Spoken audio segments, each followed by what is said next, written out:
In this video, we're looking at BMAT 2019, Section 2, Question 9.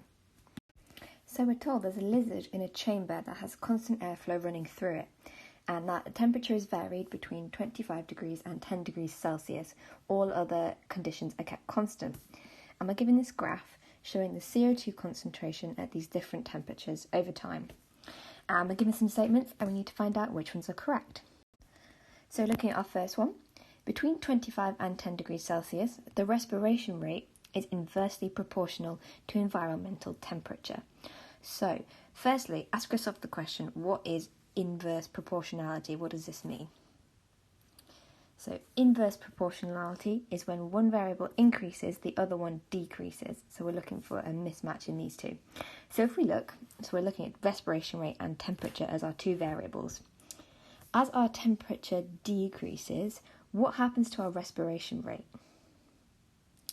Well, we can tell our CO2 concentration is also decreasing, so that must mean our respiration rate is decreasing as well, because respiration is the one producing the CO2, so our rate is decreasing. Now, as we can see, we've got both of them decreasing, so this isn't following our inversely proportional condition.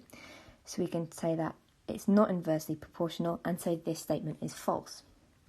So our second statement, the data shows the lizard is only respiring aerobically. What information do we have that could lead us to see whether we're only respiring aerobically? Well, the data shows that we're respiring, but not what kind. We can see that here, because we have a constant airflow, we have a constant oxygen supply, so we definitely do have some aerobic respiration. But how can we tell that it's not respiring anaerobically? Well, the data actually doesn't show that.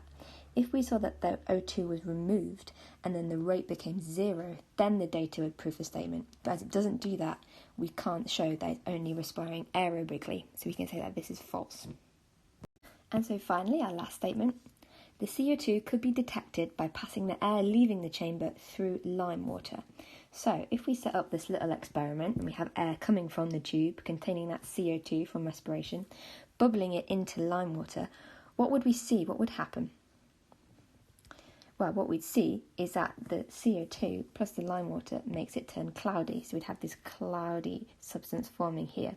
So we can say that we could find out that CO2 is being produced through lime water. This is correct. And so our answer is D.